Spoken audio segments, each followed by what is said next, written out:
Hello, I'm David. And I'm Martina. Welcome to Shelf Up Gaming. Today we're going to talk about the games that defined our childhood.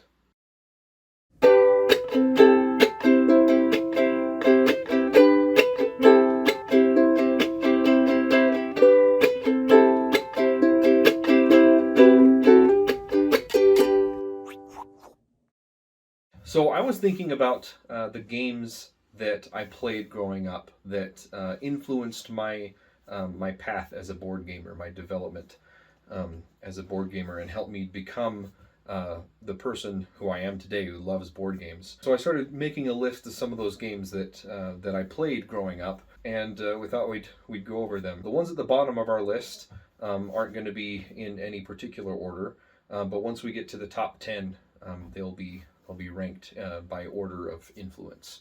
One thing to note is these are not the list of the best games.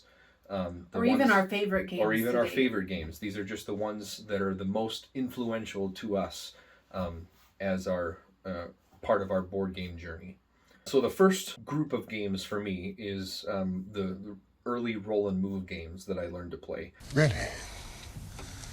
That's interesting. Which was most of the games that I played growing up.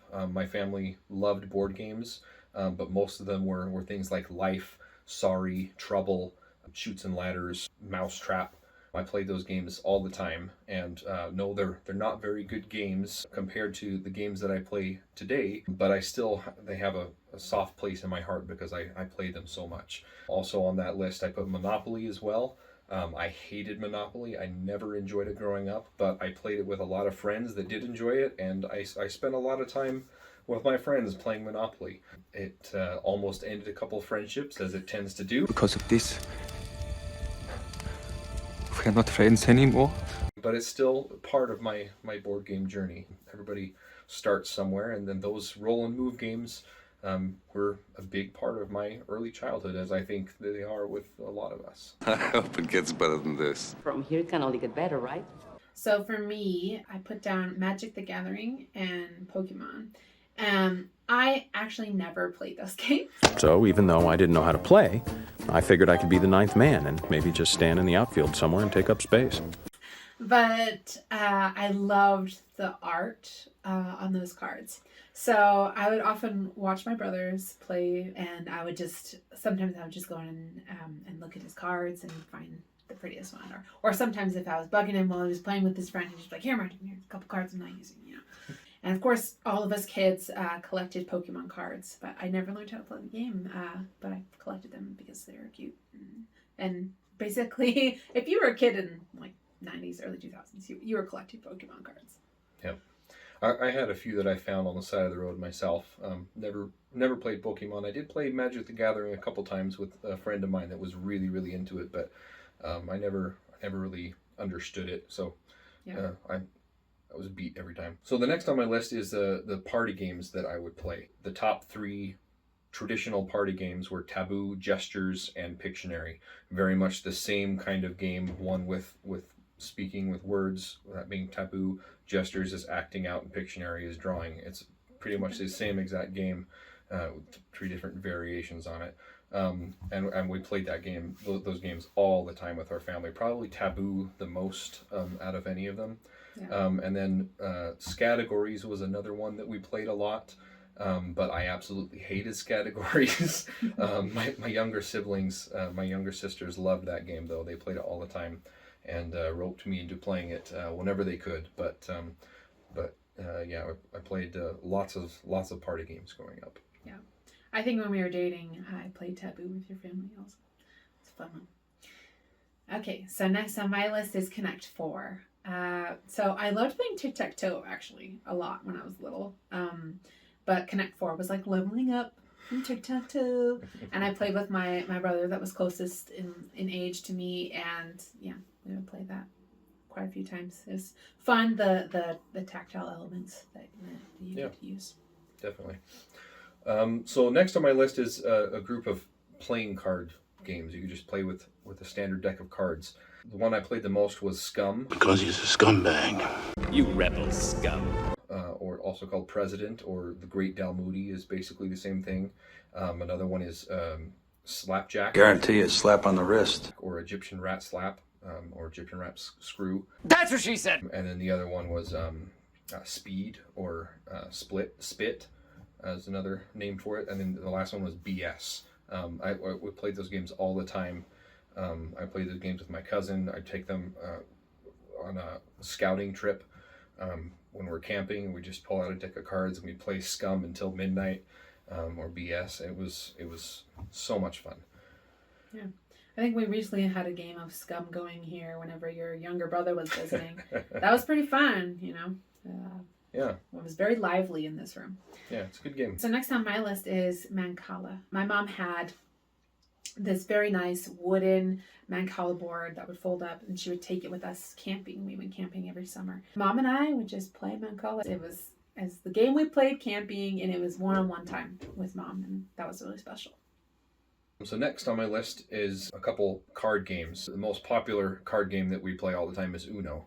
And then another one called Mille Bornes. It was kind of a racing card game. Both of the games are not very great games. They're very luck dependent and a lot of take that in them. But I play the heck out of those games with my family. So many times, countless hours playing Uno with tons of different house rules and variations and whatnot. So again, not very great games, but I grew up playing them. I played them a lot. Next for me is 13 Dead End Drive. I only played this game maybe a handful of times. My neighbor had a bunch of games, and this was one of them. And what intrigued me so much about this game is I liked the way it looked it was a very skinny box. I was intrigued by the art on the side of the box. But it took a lot of setup, and it was a little bit of a longer game, but I thought it was really fun. I liked how the pieces interacted in the game, and, you know, they fall and, you know, people die. People have died. That's what people do! That's dark, man. It's morbid, you know. Pretty morbid stuff. Okay, so now we're into the top 10. Now we get to it. Oh, good. Let's have it. Let's have a... And here we go. Number 10 on my list is another card game called Rook. This was the first trick-taking game that I'd ever played, and it is my father's favorite game. He was very good at it. I was pretty good at the actual trick-taking, but I was not good at predicting how many tricks that I would win throughout the game. But we played that game a lot. Has, you know, a bit more strategy than something like Uno or Mille Bornes or whatever. But yeah, it was lots of fun. Next for me is Monopoly. I think everyone has played it as a kid. I loved being banker. Okay, your friend sucks. She's not my friend anymore. You know, who doesn't love just like dealing out these bills to everybody? But I think the fun... Slipping a couple in your pocket. Waste of money if you ask me. But I think the fun begins and ends with dealing out all the fake money. That's why we're not friends anymore. So number 9 on my list is another game that was one of my dad's favorites, and that was Clue. This was one of the first games that I played that helped me develop strategy and critical thinking in games, and it was really fun. I still hate the roll and move mechanic, and that bugged me back when I was a kid too, where you could be investigating and then suddenly someone could accuse you and move you to that particular room.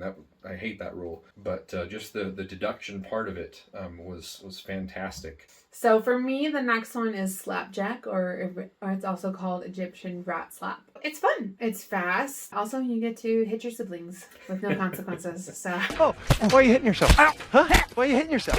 Stop hitting me! That's always a plus. Yeah. Number 8 on my list is Lord of the Rings version of Risk. Now, I also played Risk growing up, but as we all know, that game can take ages and overstayed its welcome very quickly, much like Monopoly. But Lord of the Rings Risk took a game that was fun for the first 30 minutes and put it in a setting that I enjoyed much more.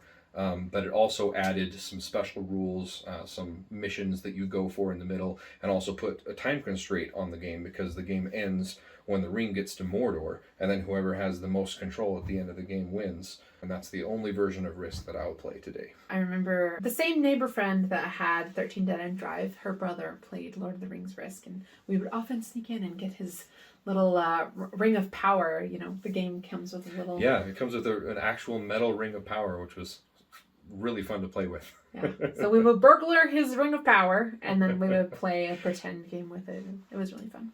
So speaking of my neighbor friend and her brother really liked to play War. And so we would often play War with, it would often be her brother and his friend, and then my friend and I would play against them. It was fun. We played that one a lot. All right, so now we're getting into the games that are I think are really better games that started to help me develop as a gamer. And the first game is Battleship, specifically electronic Battleship. This was a game that I would go over to my cousin's house and play.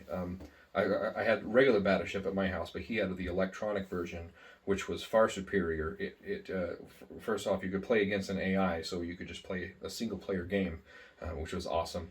But it also added like special shot patterns for all the different ships, and a couple different modes, and like airplanes that you could send off and do radar scans or something. It was loads of fun. But it also helped me develop strategy, because I would go over to my cousin's house and he was so good at any strategy game that we would play. And there's a couple more coming up on the list, but he would beat me every time. A hit. You have sunk my battleship. And then I realized that he had a specific strategy that he would go for, which gave him better odds of winning. And once I figured that out, I was able to implement that and actually make changes to that strategy, so that I would win more often than not on Battleship, making more educated guesses rather than just going around shooting random shots. So that was one of the first games that really made me think. And think through a strategy and develop a strategy and become better at playing games. For me, the next one, maybe it's not a better game, but I do have a very specific memory attached to it, and it was really a lot of fun playing this game. The game is called Kerplunk. It's just, one of those games where you're trying not to let these marbles fall through this tube, and you pull out little strings, and kind of like Jenga. Take one away and they all come tumbling down. So my mom brought home this game at Kerplunk and said, "Hey guys, let's play." And we all played, and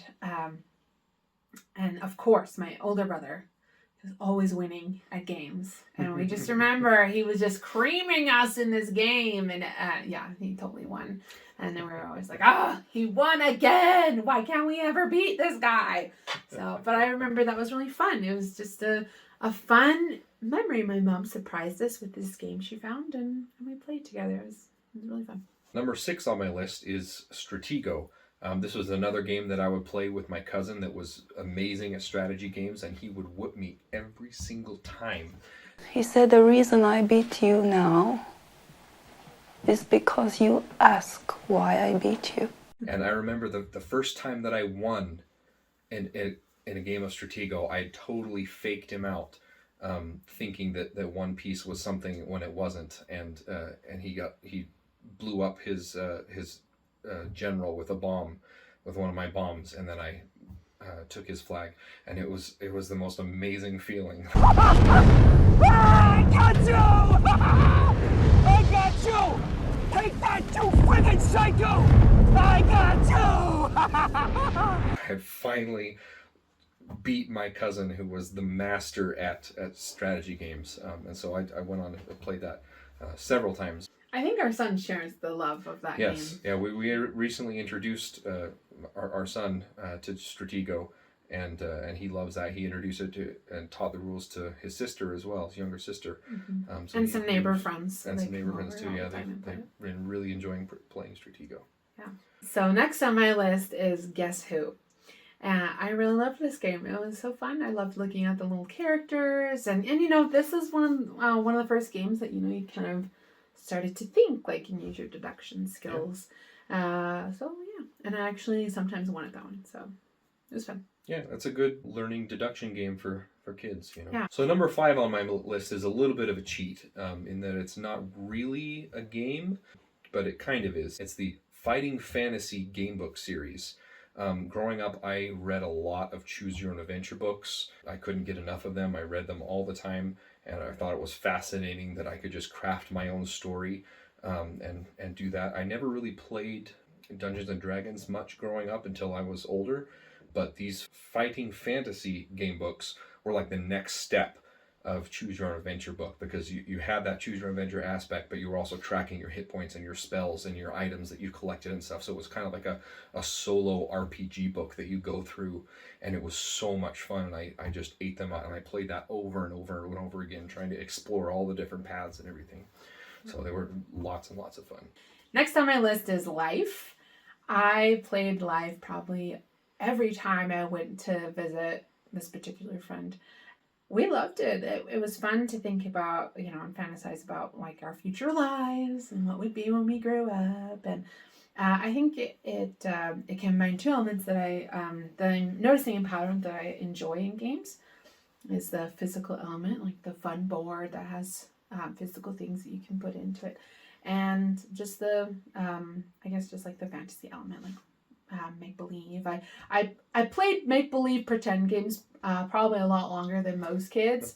Like when most kids were like moved on from that, like I was still in the back with costume on, the whole thing. We're gypsies in the backyard, we're runaways, all this stuff. So I enjoyed games like that kind of allowed me to still have that make believe element, but in a I guess more age appropriate setting. Yeah. So number 4 on my list is the game that I played most recently. In fact, I wasn't really a child when I first played this game anymore, because I think we were first married when we first played it. But we were married young. We're basically children, so it counts. Yeah. But that game is Forbidden Island. We went over to some friend's house, and they introduced us to Forbidden Island, and we played through it, and I was amazed because it was the first cooperative game that I'd ever played. So that kind of opened my eyes that there's more than just regular competitive games when there's one winner. We could all play a game together and win or lose together, and that was really, really fun. So next on my list is Stratego. So I have a very different experience with Stratego. So I think maybe our mindsets maybe have something to do with our different experiences. So I also played against someone who won all the time. This was my neighbor friend that had 13 Nintendo Drive and those other games. Yeah, she beat me every single time we played. I don't think I won once. And it just knocked me down. I just thought like, oh my gosh, am I stupid? And like, this is from I would be placed in these like programs for kids that were doing well in school. And so I was like, this game is, I can't be smart if I can't win this game. You is kind, you is smart, you is important. So it was just, I was pretty beaten down by Stratego. And it made me think that I didn't like playing games. And it's higher up on your list than mine, though. Yes, because it influenced me to hate games. But thankfully, obviously things have turned around. So, yeah. Thanks to you. Thanks to me? Yeah, thanks to you. What can I say except you're welcome? Yeah. Thanks to you, mostly. No, you're welcome. I'm certainly grateful you didn't give up on board games. Yeah, I have given up on Stratego, though. So number 3 on my list is the last game on my list that I played with my cousin that was really good at strategy games. It was the first really classic Euro game that I had played, and that game is Carcassonne. I really loved it. It was one that my cousin didn't beat me all that often. We were pretty evenly matched in that one, but it was really fun building out this landscape and scoring points, and it was a good game. So next on my list is Speed, or some people call it Spit, as David has mentioned before. I love this game. I would play with anyone who would play with me. I'd play with my mom. Heck, I would play with anyone's mom. Come play with me. And I was pretty good at it. I didn't win every time, but, I had some confidence playing Speed. I liked it was fast. You could play it with a simple deck of cards, and I had a good time with it. Yeah. So number 2 on my list is probably a game that is on a lot of gamers' lists as their entryway into more hobby board gaming, as you'd say. And that game is, of course, Settlers of Catan. I remember we had some friend of the family. They were a younger couple that had a couple kids, but I was a teenager at that point, so these were my friends too. And they introduced us to Settlers of Catan, and it was so much fun.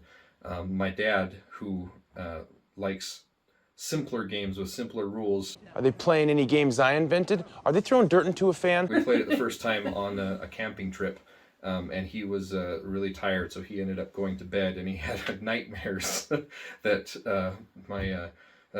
this friend was explaining the rules to him, and he said, "Oh, you can't do that because of this rule that I forgot to explain. So instead of that, you get a Charlie horse." And he'd wake up from his nightmare with this intense Charlie horse. Can't be an alchemist of the hinterlands. The hinterlands is a shadow kingdom that can only sustain a provost or a denier. He's right. So, anyways, we make fun of my dad all the time that if a game is a little bit too complicated, it'll get him a Charlie horse. And... Yeah, maybe we should do a video with him rating games and how many Charlie horses they earn. 3 out of 10 Charlie horses. 3 out of 10 Charlie horses. Yeah. Charlie bit me.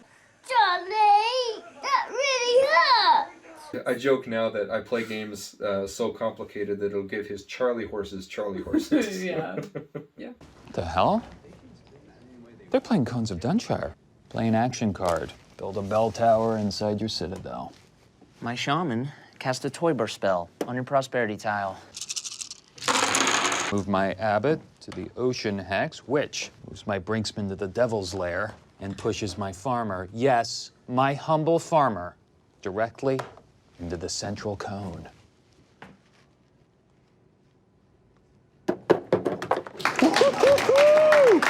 But no, Settlers of Catan was a really fun game. I would remember times playing Settlers of Catan with this friend of ours, and we would also have a laptop at the same time playing Heroes of Might and Magic 3, and we would pass the laptop around and play Settlers of Catan when it wasn't our turn to play Heroes, and we'd play that until 2 or 3 o'clock in the morning. My wife is still yet to play it. Yeah, I haven't played it. Yeah. But I had never owned a copy myself, so we recently got our own copy so I could introduce it to Martina. Yeah. Because it's a good classic game. Yeah. So. I've heard good and bad things about it, you know? I heard that's as people's like entryway into hobby gaming. I've heard people say it was their definite exit. So I do remember overhearing some other people on campus playing this game. And it sounded like a lot of fun. They were playing like a space edition, I think. Yes. Yeah. So next on my list is Uno. And before you think I'm that basic, Uno is special because I associate it with my aunties and uncles coming over to visit. Guess what, Cheaty? I am basic. You're basic. Yeah, I noticed. Because usually it was in the summertime, and that's my mom would do canning, so she had extra mason jars. And yeah, we would all play. It was a game that allows a lot of players, and it was simple enough for tired adults and kids to understand and play together. And that was the game we always reached for to play as a big family. So that's special to me. That was a good time. It's special in my heart. Because you know what, Michael? You're basic. All right, so number 1 on the list is a game called Fireball Island. Now, when I was 5 years old, my family moved to a different state, and the house that we moved into, in my room, up on the top shelf in the closet, was Fireball Island. Whoever had owned our house before had left it there, and it was amazing. It was this huge 3D terrain. It had this little idol of Volcar that you would drop these marble fireballs down, and they would roll down these chutes on the board and knock the other players out and knock other fireballs out. And it was amazing. It wasn't the best game. It was basically just a race to the finish with cards. But the tactile element of that was so fun, and I was just mind blown as a 5-year-old.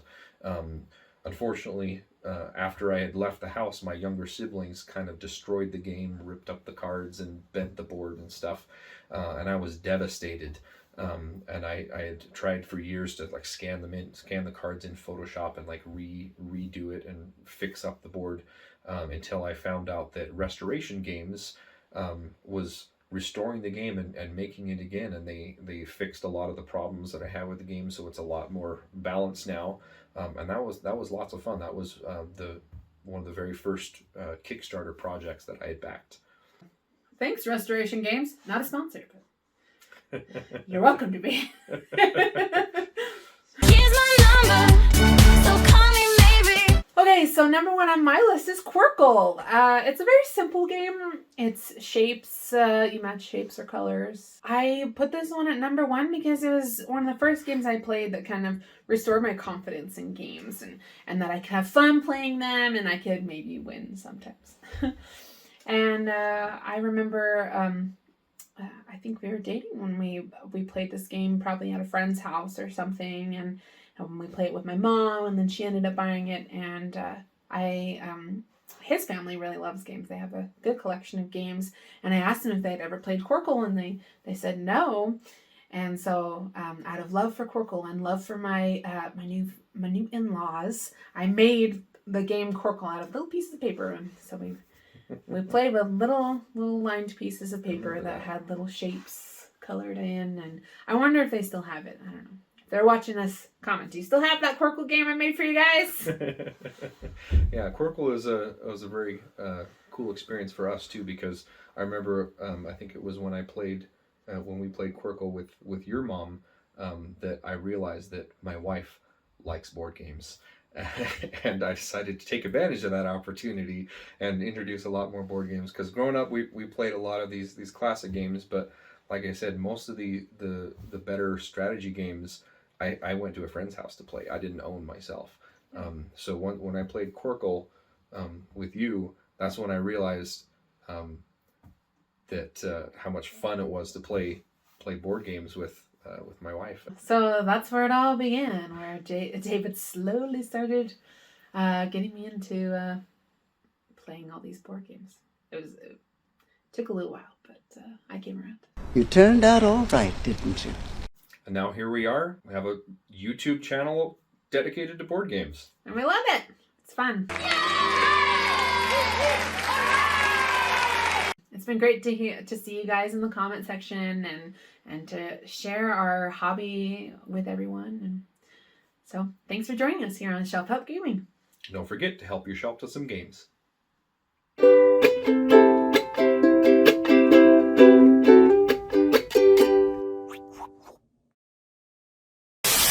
Okay. Good. Hold on, I think I have a bat in the cave. Sorry. I can feel it in there. I don't want it to be going in the bloopers. But don't show me rubbing my nose. Just like, hold on, I think I have a bat in the cave. Sorry. Okay, ready? Hello, I'm David. No, wait. You're Martina. Oh yeah, okay, and then That's your name, right? I think so. Oh, is it my turn now? Yeah. Oh, okay. Where'd you get the pink the pink bit? Oh my gosh, the Sorry. pink fives! Where'd you get all those monies? Yeah. Sorry, I threw you off. Yeah. You can have a lot of players. Oh, who's Luna? Luna! Meow! The thing. Yeah, I forgot the funny thing about Catan that I was going to go back and say. So I'm going to edit this. Oh, excuse me, I'm so sorry. Edit that part out. I'll edit that out too. One time I think I don't even talk about the movie. Let's go. You give up. I give up. Like, yeah, nobody calls anymore. Email me. Yeah. Text me. Okay, you're done. Whew. Bah. I need a drink of water. Well, I don't know if there's any left in there. Woohoo!